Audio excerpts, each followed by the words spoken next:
നമുക്ക് ചൂണ്ടിക്കാണിക്കാൻ വിജയനുണ്ട്. വിജയനെ കുറിച്ച് ചൂണ്ടിക്കാണിക്കുമ്പോൾ ഏഷ്യയിലെ ഏറ്റവും വേഗതയേറിയ ഗോൾ നേടിയ ഇന്ത്യക്കാരൻ. ആ റെക്കോർഡ് ഇതുവരെ ഉപയോഗിച്ചിട്ടില്ല ആരും. അന്ന് നമ്മുടെ നാട്ടിലുണ്ടായിരുന്ന ഒരു ഫുട്ബോൾ ടീം ഉണ്ടായിരുന്നു. അതിൻ്റെ പേര് HMC എന്നാണ്. എന്ന് പറഞ്ഞാൽ ഹിന്ദു മുസ്ലിം ക്രിസ്ത്യൻ എന്നാണ് ക്ലബിന്. കണ്ണൂരിലെ എൻ്റെ ഒരു അനുഭവം അതാണല്ലോ. അവിടെ എന്ത് തർക്കമുണ്ടായാലും തർക്കത്തിൽ കക്ഷിയേരിഞ്ഞ് അടി നടക്കുമ്പോഴും ഫുട്ബോൾ എന്ന് പറയുമ്പോൾ മാറും.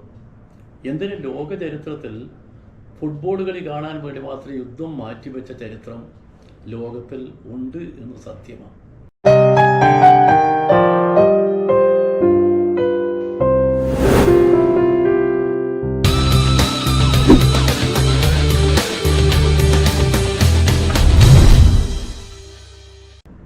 പ്രിയമുള്ള ഫുട്ബോൾ ആരാധകരെ, സഹൃദയരെ, ഫുട്ബോൾ ജന്മന നമ്മുടെ കൂടെ പിറപ്പാണ്. ഏത് കൊച്ചു കുഞ്ഞും ജനിക്കുമ്പോൾ അറിയാതെ പന്ത് തട്ടാൻ വേണ്ടി മനസ്സ് വരും. എഴഞ്ഞു നടക്കുമ്പം പന്ത് കണ്ടാൽ നമ്മൾ കാലുകൊണ്ട് തട്ടാൻ ശ്രമിക്കും. അങ്ങനെയുള്ളൊരു ലോകം കണ്ട ഏറ്റവും വലിയ ജനകീയ പ്രസ്ഥാനമാണ് കാൽപന്ത് കളി. ആ കാൽപന്ത് കളിയിൽ നമ്മുടെ നാട് കേരളം ഒരുപാട് മുമ്പോട്ട് പോയിട്ടുണ്ട്. പല കാലത്ത് ഇന്ത്യയിലെ കാൽപന്ത് കളിയുടെ ഏറ്റവും വലിയ കേന്ദ്രമാണല്ലോ കൽക്കത്ത. കൽക്കത്ത കഴിഞ്ഞാൽ പിന്നെ നമുക്ക് കേരളമാണ്. ആദ്യം മലബാറായിരുന്നു, പിന്നെ തിരുവിതാംകൂറായി, കേരളമായി. അങ്ങനെ ലോകം അറിയുന്ന ഒരുപാട് കളിക്കാരെ നമ്മുടെ നാട്ടിൽ നിന്ന് പലപ്പോഴായി പറഞ്ഞയച്ചിട്ടുണ്ട്. പക്ഷെ അങ്ങനെ പറഞ്ഞയച്ചാലും നമ്മളിപ്പം ലോക ഫുട്ബോൾ നമ്മൾ വളരെ പിറകിലാണ്. ലോകത്തിലെ ഫുട്ബോൾ റാങ്കിൽ 116 ഇപ്പോൾ. ഇത്ര പിറകിൽ നിൽക്കുന്ന ഒരു രാജ്യം, ഈ രാജ്യത്തിലെ ഫുട്ബോൾ രക്ഷിക്കാൻ എന്താ വഴി? അതാലോചിക്കാനുള്ള സഹൃദയരായ ഒരു വലിയ വലയം. അതിൽ നിങ്ങൾക്ക് വളരെ ശ്രദ്ധയോടെ കേൾക്കേണ്ട ഒരു കാര്യം, സ്പർശന ആർട്സും കല്ലറക്കൽ ഫൗണ്ടേഷൻ ചേർന്നുകൊണ്ടൊരു പുതിയ സംരംഭം. സത്യം പറഞ്ഞാൽ എനിക്ക് കേട്ടപ്പോൾ വളരെ സന്തോഷം തോന്നി. കാരണം ഫുട്ബോളിനെ ഇതുപോലെ നെഞ്ചിരിച്ച് നടക്കുന്ന ആളുകൾ അതിനൊരു പ്രായോഗികമായ എന്തെങ്കിലും ഒരു വഴി കണ്ടെത്തണ്ടേ. നമ്മുടെ സാമ്പത്തികമായി വളരെ വിഷമമാണ്. നമ്മുടെ കുട്ടികൾക്ക് ഇപ്പോൾ കളിക്കണമെങ്കിൽ വലിയ സാമ്പത്തിക മുതൽ മുടക്ക് വേണം. ജീവിതവും ഇതും കൂടി കൊണ്ടുപോകാൻ കഴിയില്ല. ഇങ്ങനെയൊക്കെ ഒരുപാട് പ്രശ്നങ്ങൾ വരുമ്പോൾ അതെല്ലാം നമ്മുടെ നാട്ടിൽ കഴിവുള്ള കുട്ടികളെ കൊണ്ടുപോയി ഫുട്ബോൾ കളിക്കാരാക്കി ഇന്ത്യയുടെ അഭിമാനഭാജനമാക്കി മാറ്റണമെന്ന ഒരു വലിയ മനസ്സാണ് ഇതുപോലുള്ള സുഹൃത്തുക്കളെ അതിലൂടെ പ്രേരിപ്പിച്ചത്. ആ സുഹൃത്തുക്കളാണ് ഇപ്പം ഈ പരിപാടി ആവിഷ്കരിച്ചിരിക്കുന്നത്. അത് നമ്മുടെ നാട് സ്വീകരിക്കുമെന്നതിനൊക്കെ ഉറപ്പാണ്. കാരണം ഇവിടെ മറ്റെന്ത് പറഞ്ഞാലും ജാതിയോ മതമോ രാഷ്ട്രീയമോ എന്തായാലും എല്ലാവരും ഫുട്ബോൾ കളിക്ക് ഒരുമിച്ചാണ്. കണ്ണൂരിലെ എൻ്റെ ഒരു അനുഭവം അതാണല്ലോ. അവിടെ എന്ത് തർക്കമുണ്ടായാലും തർക്കത്തിൽ കക്ഷിയേരിഞ്ഞ് അടി നടക്കുമ്പോഴും ഫുട്ബോൾ എന്ന് പറയുമ്പോൾ മാറും. എന്തിന് ലോക ചരിത്രത്തിൽ ഫുട്ബോൾ കളി കാണാൻ വേണ്ടി മാത്രം യുദ്ധം മാറ്റിവെച്ച ചരിത്രം ലോകത്തിൽ ഉണ്ട് എന്ന് സത്യമാണ്. അങ്ങനെയുള്ളൊരു ഫുട്ബോൾ നമ്മുടെ നാട്ടിൽ വളരണം. നമ്മുടെ നാട്ടിലെ ചെറുപ്പക്കാർ ഫുട്ബോളിൽ പ്രഗത്ഭരായി മാറണം. നമുക്ക് ചൂണ്ടിക്കാണിക്കാൻ വിജയനുണ്ട്.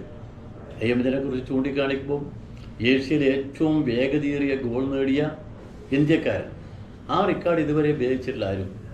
എന്ന് പറഞ്ഞാൽ മൈതാനത്ത് സോടവിച്ച് നടന്നൊരു ചെറുപ്പക്കാരൻ രാജ്യത്തിലെ ഫുട്ബോളിലെ പ്രധാനപ്പെട്ട കളിക്കാരനായി. കൽക്കത്ത ഫുട്ബോളിൽ എല്ലാവരും കറുത്ത മുത്ത് എന്ന് വിളിച്ച വിജയൻ ഇന്ത്യൻ ഫുട്ബോളിൽ നമുക്ക് ഏറ്റവും ശക്തനായ ഒരു ഫുട്ബോൾ താരമായി മാറി. നമുക്കിവിടെ ഈ കേരളത്തിൽ ഇനിയും ഒരുപാട് വിജയന്മാർ വരണം. നമുക്ക് ചന്ദ്രശേഖരൻ വരണം. നമുക്ക് അറിയപ്പെടുന്ന ഒരുപാട് കാര്യങ്ങൾ, മൊയ്തീൻ, നമ്മുടെ നാട്ടിൽ ജാഫർ ഉണ്ടായിരുന്നു, മണി എന്ന് പറയുന്നത് ബാലസുബ്രഹ്മണ്യം. കേരളത്തിന് ആദ്യം സന്തോഷ ട്രോഫി നേടാൻ വേണ്ടി തൻ്റെ കാലുകൾ കൊണ്ടും ചെസ്റ്റും തലയും ഉപയോഗിച്ച് 3 ഗോളടിച്ച് ഹാട്രിക്ക് നേടിയ മണി 73-ൽ. എന്തിന് കോഴിക്കോട് സന്തോഷ ട്രോഫിയിൽ നമുക്ക് കേരളത്തിൻ്റെ ഏറ്റവും വലിയ കരുത്തായി മാറിയ മുസ്തഫ എന്ന ഗോൾ കീപ്പർ. നമുക്ക് എത്രയെത്ര പേരുകൾ പറയാനുണ്ട്. ആ പേരുകൾക്ക് പുറമെയാണ് നമുക്ക് തന്നെയുണ്ട്. നമുക്ക് പാപ്പനെ കുറിച്ച് പറയാം. മാത്രമല്ല, നമ്മൾ മറക്കുന്നൊരു കാര്യമുണ്ട്. ഫുട്ബോൾ എന്ന് പറയുന്നത് ജാതി മത വ്യത്യാസമില്ല എന്ന് കാണിക്കുന്ന ഒരു പ്രധാനപ്പെട്ട സൂചനയാണ്. അന്ന് നമ്മുടെ നാട്ടിലുണ്ടായിരുന്ന ഒരു ഫുട്ബോൾ ടീം ഉണ്ടായിരുന്നു. അതിൻ്റെ പേര് HMC എന്നാണ്. എന്ന് പറഞ്ഞാൽ ഹിന്ദു മുസ്ലിം ക്രിസ്ത്യൻ എന്നാണ് ക്ലബിൻ്റെ പേര്. നിങ്ങൾ നോക്കണം, ഫുട്ബോൾ മതസൗഹാർദ്ദത്തിന് പ്രതീകമാണെന്ന് പറയാൻ മാത്രമല്ല, അങ്ങനെ ഒരു ക്ലബ്ബ് കൂടി ഉണ്ടായിരുന്നു. അങ്ങനെയുള്ളൊരു നാടായി ഈ നാട്. ആ നാട്ടിൽ നമുക്ക് ഫുട്ബോളിൻ്റെ പുരോഗതിക്ക് വേണ്ടി ഓരോരുത്തർക്കും അണ്ണാർക്കണ്ണനെ കൊണ്ടാവും വണ്ണം എന്തെങ്കിലും ഒന്ന് ചെയ്യാൻ പറ്റുമോ അത് ചെയ്യാൻ പറ്റിയ ഒരവസരം നമ്മുടെ മുമ്പിൽ വരുന്നു. അതിന് വെളിച്ചം നൽകുന്നതിന് വേണ്ടി ഈ സന്നദ്ധരായ ഒരു സംഘം ആളുകൾ മുന്നോട്ട് വരുന്നു. അതിനെ ഹൃദയപൂർവ്വം സഹായിക്കണമെന്നാണ് അഭ്യർത്ഥിക്കാൻ. നമ്മളെ കുട്ടികൾ നാളെ ലോകത്തിൻ്റെ ഏതെങ്കിലും ഭാഗത്ത് പോയി ഏതെങ്കിലും പ്രധാനപ്പെട്ട പ്രൊഫഷണൽ ടീമിൽ, ബാഴ്സലോണയിൽ നമ്മളൊരു കേരളക്കാരുടെ ഒരു കുട്ടി കളിക്കുന്നതെന്ന് പറഞ്ഞാൽ നമുക്കൊരു അഭിമാനമായിരിക്കും. നമ്മൾ TV കാണുമ്പം നമ്മളെപ്പോൾ ഓർക്കുന്നതായിരിക്കുമല്ലോ. അതുകൊണ്ട് അതിനുള്ള അവസരമുണ്ടാക്കാൻ നമുക്ക് കുറച്ച് താമസമുണ്ട്. ഇത് തുടക്കം മുതൽ ഇതൊക്കെ നടക്കുന്നതല്ല, പക്ഷേ നമുക്ക് നടക്കണം. നമ്മുടെ കാലത്തല്ലെങ്കിൽ നമുക്ക് പിന്നാലുള്ളവരുടെ കാലത്ത് നടക്കാൻ ഒരു വഴികാട്ടിയായി ഇതുപോലൊരു സംരംഭം ആരംഭിച്ച ഈ 2 പ്രധാനപ്പെട്ട സംഘടനകളെയും ഞാൻ ഹൃദയം തുറന്ന് അഭിനന്ദിക്കുന്നു. എല്ലാവിധ സഹായ സഹകരണങ്ങളും എൻ്റെ ഭാഗത്തുണ്ടാവും.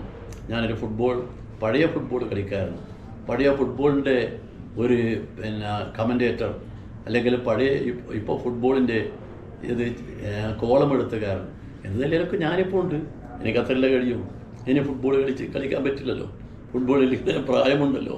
മെസ്സിയും അതുപോലെ റൊണാൾഡോയും എല്ലാം കൂടി ഇപ്പോൾ കളിക്കുന്നത്. അവർ പറയുന്നത് 40 നിർത്തുന്ന.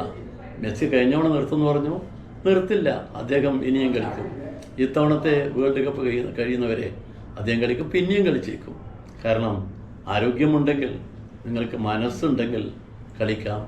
അങ്ങനെയുള്ള കളിക്കാരെ നമുക്ക് വാർത്തെടുക്കാൻ ഈ സംരംഭത്തിന് കഴിയട്ടെ എന്ന് ഹൃദയപൂർവ്വം ആശംസിച്ചുകൊണ്ട് ഞാൻ നിർത്തട്ടെ. എല്ലാവരും സഹായിക്കണം. നന്ദി, നമസ്കാരം.